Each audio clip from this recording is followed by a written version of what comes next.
Greetings, ladies and gentlemen, and welcome to this latest rendition of Tales from Outer Space.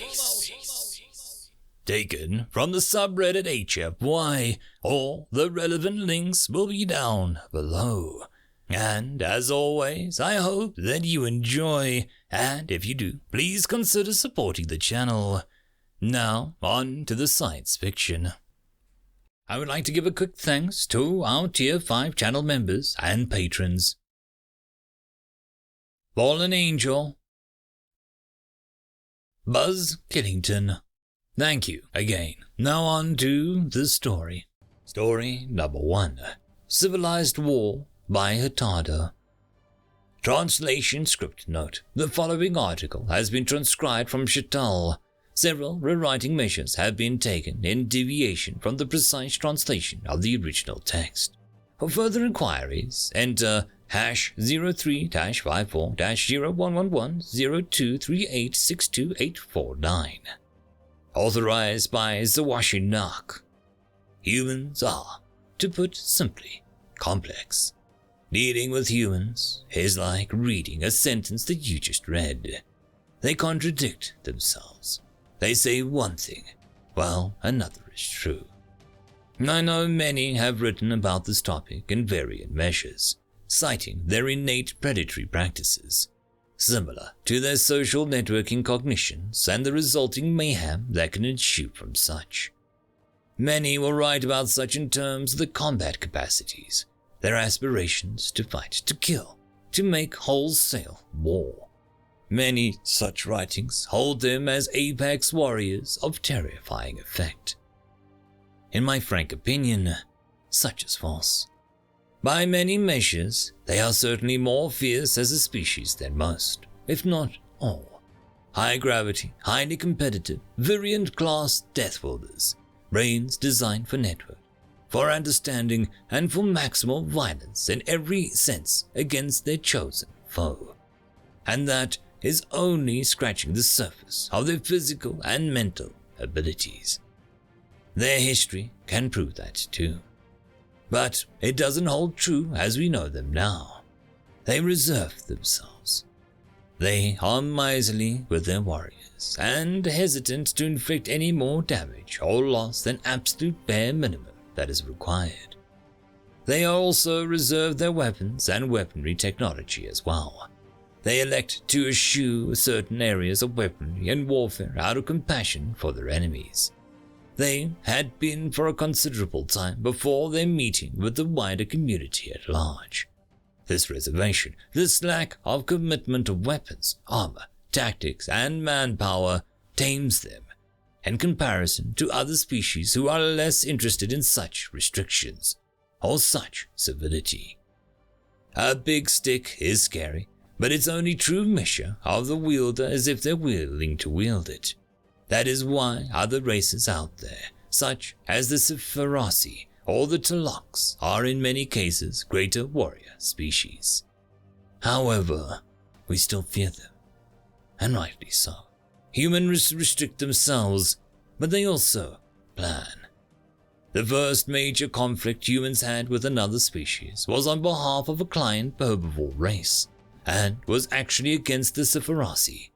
The Sepharus High Command, recognizing the race that they were going to war against, was numerically and technologically a fledgling race, actually open concessions with humanity. A statement of intent. A measure by which tacticians of the level of threat they were, explanation of the kind of combat that they would expect, requests for their withdrawal from the conflict, permission to request statuses of fair and agreeable surrendering terms beforehand. The humans sent back an appreciative letter, thanking Sepharus High Command, and attached a series of requests and agreeable contact in war for them to both act upon. On review, however, of these requests, the relative timescales many entries worked on were at minimum of 2 GSR, Galactic Standard Rotations, equal to roughly 3 human solar years, with a theoretically infinite maximal time. Others spoke of level of wholesale conflict under constant high stress, high hazard conditions entirely unheard of in modern warfare, and all spoke of a history having dealt with such before. 7 of the requests have been compiled and summarized below. Every 7 solar cycles, upon sounding of attached sound file, a temporary ceasefire is conducted to allow for the burial rites to be performed upon the fallen. If artillery bombardments are to be undertaken, that they are not to last longer than 7 hours, approximately 30,000 standard time increments, to avoid excessive damage to local biosphere. In 56 standard Terran days and every 365.4 after that, a day of ceasefire will be performed for religious and psychological reasons. Fair and equitable treatment to be provided to those captured in war or through conquest of land. Combatants wear recognizable uniforms to designate themselves separate from non-combatants. Death by pain weaponry, such as flamethrowers, viral bombardment, electronic torture methods, or psychological trauma-inducing weaponry are not to be permitted. In 3 human solar years, we issue an open communication channel to discuss the further conflicts and revision of agreed-upon rules to fair and honorable conflict.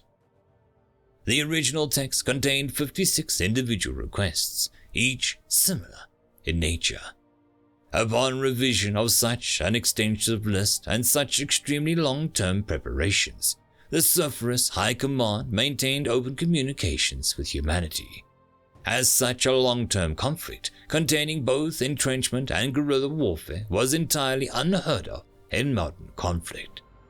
The war remained cold, bar a single honor duel performed to satisfy Sephrosi battle honor, and eventually Sephrosi entered an alliance with the fledgling humanity.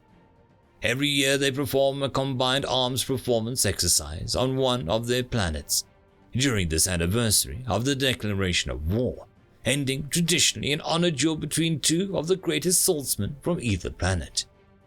Humanity is not a specially warlike species or society when compared to other warlike societies out there. What is scary about them is not their violence, but what kind of violence they might expect. If you want someone to dodge between bullets and slay a foe with blinding speed, take a Sephrosi. If you want someone to crush anything beneath their mighty tread, take a Talax. If you want someone to endure everything, be wounded greatly, and pushed to the brink for unreasonable amounts of time, yet keep on fighting with everything they have, pick a human. End of story. Story number 2. A brief look at the advertisements for human weapons, written by Quasar Hidefist. We have received many a question about Terran weaponry. In the interest of public knowledge and personal interest, we acquired a few and tested them out. Firstly, a handgun. The Nightfall QT-47 utilizes Quasar Industries' patented energy storage and discharge technology to accelerate tungsten alloy coated slivers of neodymium to high speeds via electromagnetics. It has options for semi-automatic, burst fire, or automatic fire at a rate of 1,200 rounds per minute, with a handle that'll automatically shift to fit the hand of its wielder, to built-in recoil suppressors, to being vacuum, water, high pressure, low temperature, high temperature proof. This gun will outlast you and your descendants unless you really try to destroy it. It has 3 levels of capacitor draw available to it, with the lowest able to punch through body armor after plowing through several walls, and the highest settings able to go straight through an armored Union shuttlecraft. Buy one today for only 20,000 credits. Quasar Industries takes no responsibility for any malfunctions of the device and have been tampered with, and with such tampering will be void the warranty. Class 2 personnel armament permit required to buy, carry, and use or sell. Prices may vary. Quasar Industries takes no responsibilities for the actions of any who buy this product. We bought one of these and tested it out. If anything, the capabilities of it are understated in the ad. Besides its firepower, we tried crushing it in a hydraulic press. It broke the press. Do note that something like this would be military only for us, whereas, for them, a Class 2 personal armament permit is pretty much along the lines of, you haven't committed a felony and aren't dumb enough to shoot yourself in the face with this. This gun isn't actually that much heavier than a handgun we might produce, despite its ammunition, due to how minuscule the ammunition is. Still, the accurate feather traveling at a sufficient velocity will knock over its target, and this does a lot more than that. We were skeptical at first about the claims of it being able to shoot through a shuttlecraft. It went straight through 3 in a row. We only lined up 3. We bought a light anti-personnel sniper rifle from one of their sporting goods stores. Upon testing it, the person firing it had both arms broken from the recoil, and the projectile went through one mountain and got stuck somewhere in the second. As for the actual military equipment, take for example the Hull Goose light attack craft and its ammunition. The shell fired from each of the main guns is 3.4 kilogram armor penetrating with a payload set off by timer or inertial fuses of antimatter.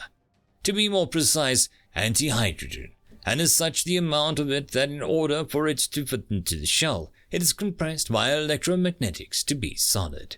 The light craft can fire about 65 of these rounds per second per gun. Oh, and the fighter craft has shields stronger than most of our battleships, because, of course it does. When asked why, on the 8th ring of Satsakshal, a battleship would need that much power, let alone a light attack craft, humans generally responded with something along the lines of, because big explosions are awesome, or it's classified.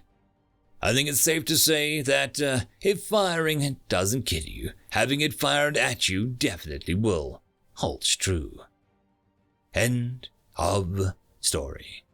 And that, my friends, concludes this video. I hope that you enjoyed, and if you do, please consider supporting the author, even by popping over and leaving a thumbs up or a nice comment, just to show your appreciation for the story. However, if you wish to support this channel, there are links down below which will help immensely. I will see you all in the next one, and until then, I hope that you have a fantastic day. Cheers.